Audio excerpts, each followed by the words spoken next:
What's going on, everyone? My name's Kyle Millis and I'm a former D1 swimmer, and today I'm going to teach you guys how to become an elite backstroker. In this video, I'm going to be going over everything that I know about backstroke and teaching you guys the little details that will help separate you from your competition. I'll break down everything from the start to the underwater to the turn to your backstroke finish, and additionally teach you guys some of my favorite backstroke drills that I did at the D1 level. Make sure to stick around until the end of the video to find out how you guys could win a Cal swimming cap. Without further ado, let's get into the video. So now you might be thinking, why should I listen to this guy? It's just some random guy on the internet talking about swimming. Who's he to tell me how to swim better backstroke? Well, I guess I can kind of give you my resume on why I'm qualified to teach you guys how to swim elite backstroke. For years, backstroke has been my stroke, and I've studied hours of footage on the best backstrokers in the world, competed against and trained with world record and Olympic champions. After becoming one of the nation's fastest 18 and under backstrokers, I took my swimming talents to Cal, where I further developed my backstroke skills under head Olympic coach Dave Durden. While at Cal, I won 2 national championships and furthered my backstroke skills training with world champion and world record holder and Olympic champion Ryan Murphy. From learning from Murph to Coach Durden and my thousands of hours of expertise in backstroke, so I know a little bit about what I'm talking about when it comes to backstroke, and that's all I'm going to cover today. But enough about why I'm qualified to teach you elite backstroke. Let's dive right into the swimming portion of the video and talk about some key tips that'll make you a better backstroker. So in order to best break this down, we're going to split backstroke up into 2 sections. First off, we're going to go over the mechanics of backstroke, and then we're going to get into the little details that make you elite. So first, let's dive into the mechanics behind becoming an elite backstroker, beginning with your kick. So in order to have a strong kick, you want to make sure that you're differentiating your 100 backstroke kick as opposed to your 200 backstroke kick. You might be thinking, that's a little bit weird, but hear me out. In the 100 backstroke, you want to make sure that you have small, concise kicks. You want to make sure that it's fast turnover so you're able to get your arms back over in a rapid motion. However, when you're doing the 200 backstroke, you want to make sure that your kicks are a little bit longer, and this will help you drive more power and it won't burn out your legs throughout the course of a long 200 backstroke, be it yards, short course meters, or long course meters. The 200 backstroke hurts, and you want to make sure that you have a different kick from your 100 backstroke kick in order to best execute the 200 backstroke and keep your legs strong at the end of the race. Another critical component of the kick is to make sure that you have even amplitude kicks. What I mean by having an equal amplitude kick is that if you're using your down kick this much, you want to make sure that you're up kicking that exact same amount to offset it. If one foot is kicking too much, you're going to start swerving in the lane and thus causing yourself to start spinning out of control. Additionally, another benefit of the even amplitude kick is that you'll have a better and more consistent arm speed. Backstroke is a very leg-driven stroke, and ensuring that you have an equal amplitude kick will ensure that your arms are turning over at the exact same rate, and ensuring that there's efficiency and cohesion throughout your stroke will be critical in the long run of your backstroke. With this even amplitude kick, you're going to want to make sure that it's very hip driven. Backstroke is a very leg driven stroke, and it all drives from your hips. The rotation in the backstroke stroke is heavily driven from where your hip movement is occurring. So you want to make sure at the end of a 200 backstroke, when you're absolutely dying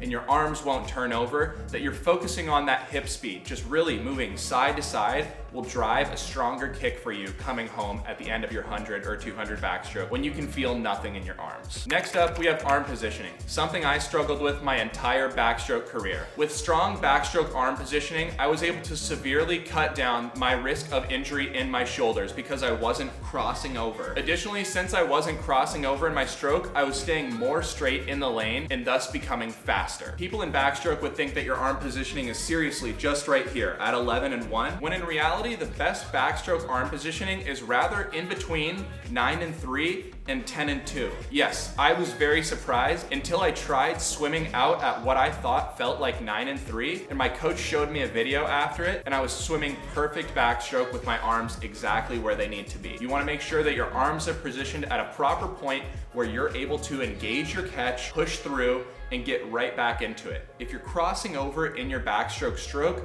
that's going to create a delay where you're having to pull much longer, and these longer strokes aren't going to lead to faster turnover and thus a lack of speed. So it's critical to make sure that you find the right positioning of your arms in between 9 and 3 and 10 and 2. Find whatever works best for you, stick to it, video it, watch it over with your coach, and make sure that you have no crossover. And the last component of having strong backstroke mechanics comes down to doing the proper drills. By doing proper drills over and over in practice every day with a purpose, and when I say with a purpose, I mean you're not doing the drill just to do the drill and get the 25 or the 50 or whatever it is over. You're doing it and being thoughtful about it. In being thoughtful about your backstroke drills, you're really gonna start to focus on where your catch is, how fast you can increase your turnover, and really more about the mechanics behind the backstroke rather than swimming fast. But by doing these small little mechanical changes, it will make you faster in the long run. Let's break down my 3 favorite drills to become an elite backstroker. First up is one that I live and die by,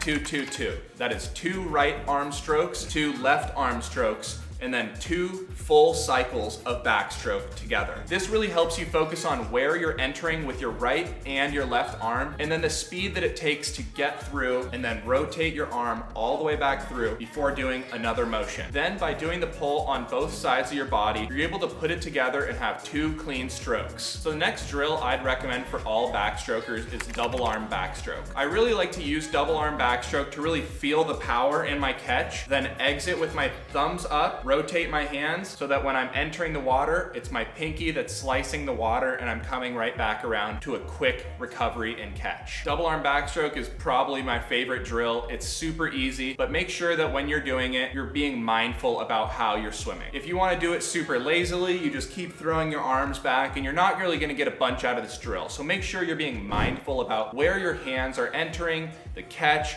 and the exit of your hands when doing double arm backstroke. And finally, my last backstroke drill for you guys isn't really actually a drill. This drill I called 4 kicks, and it's something I implemented my senior year of high school. They always say to make sure you train like you would want to swim in a race. So I knew that at the end of a 200 backstroke, I would be hurting. But if I could do 4 solid underwater dolphin kicks off of every wall at practice, that when it came time for the end of the season meet, I would be able to do 4 dolphin kicks at the end of a 200 backstroke. It doesn't sound easy, but if you practice it every day in practice, 4 kicks will really go a long way. You'll really build up your lung capacity and you'll really feel confident with your underwater dolphin kick if you're practicing it off every single wall while you're doing backstroke. All right, so now that we've gone over the mechanics and some drills in backstroke, let's get down to the little details that will help you separate yourself from the competition in backstroke. So the first small detail I'm gonna go over is your backstroke start. Becoming elite in backstroke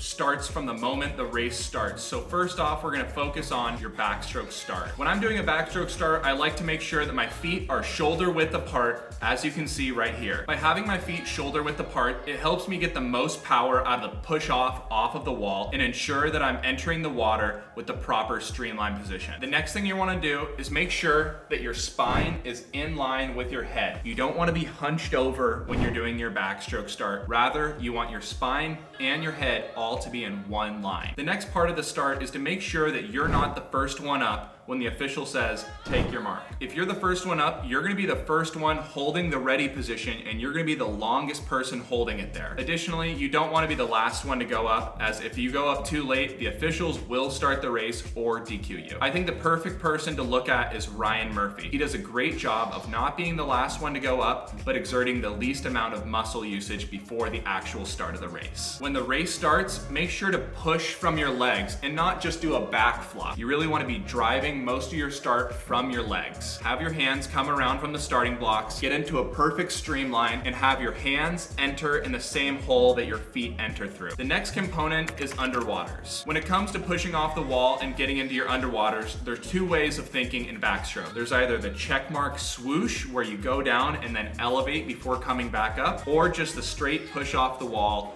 into backstroke swimming. I think everyone really does the checkmark a little bit, but make sure that you're not doing it too dramatically, as you want to make sure that you're not swimming farther than you need, because going down and then going up, that's extra added yardage. So do a little bit of the check mark, but make sure that you're really pushing off straight into a line while getting the proper depth to get some great underwater dolphin kicks in. I'm not an expert when it comes to underwater swimming, but like I said earlier, practice underwaters every single day. But if you guys want to learn the best tips for underwaters, make sure to go check out my video with Ryan Hoffer where he details everything you need to know about having elite underwaters. So after your start and after you're underwater, you're coming up on the wall, and the next most important part of the little details is mastering the turn. In backstroke, you're legally allowed one freestyle pull. However, all elite backstrokers know that there's a way to get 2 freestyle pulls into your backstroke turn. It's as simple as this. When you're going into your turn, you want to make sure that you're taking one less stroke than you would to finish into the wall. Subtract that 1 stroke and turn that into the freestyle stroke. You're going to follow that first backstroke lead arm, come over with your freestyle arm, and in doing that, you're almost getting a double pull of freestyle into the wall. If you're able to turn your arm perfectly 180 degrees after that backstroke stroke, follow over into the freestyle stroke and get that double freestyle pull. By doing this double freestyle pull into your backstroke wall, if you legally execute it, you're going to get a lot of speed and momentum going into your turn and come out of the turn ahead of your competition. Additionally, it's really important to know your backstroke stroke count so you don't have to look up at the wall. You can just turn over right into your turn and you're not having to lift your head and look at the wall, as that creates drag. However, plenty of elite swimmers still actually do look at the wall and lift their head, but if you want to become the best of the best, you can't be lifting your head, and it really, especially in the short course yards format,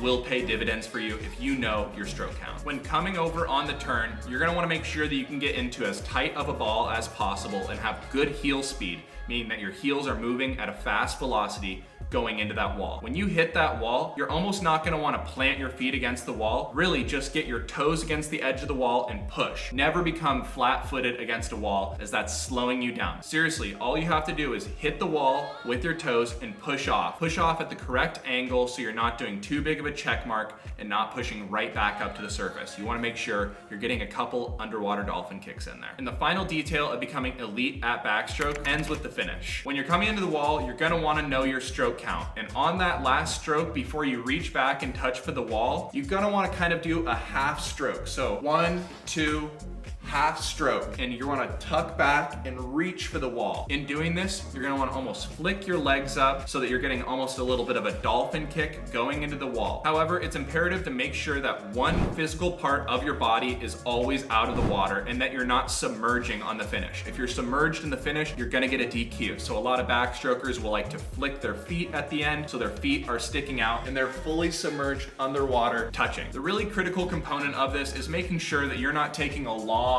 final stroke and really just doing a half stroke and jamming into that wall. When you're coming into the wall, it's imperative that you know your stroke count. If you don't know that final stroke count, you could totally dislocate your shoulder by touching the wall and jamming it. I've known plenty of swimmers to have this happen to them, and it seriously impacts the rest of their swimming career. So make sure to know your stroke count and make sure to execute properly by getting that last half stroke into the wall. Now, here's all you have to do to enter the giveaway. In order to win this Cal Swimming cap, still in the packaging, all you gotta do is like this video and comment down below. I'll be randomly choosing any comment from down below. Not top comment, I'm literally gonna be scrolling through. So just like this video and comment down below, and that's your chance to enter. I hope you guys enjoyed my favorite tips on how to become an elite level backstroker. Comment down below which tip was your favorite and how you're going to implement it into your backstroke. Make sure to like this video if you guys like these informational tip videos. It really helps me know for next time if you guys want more of this kind of content. If you guys haven't already, make sure to hit the subscribe button down below. It really helps me out and helps me continue to make these videos. So if you haven't already, I really appreciate it.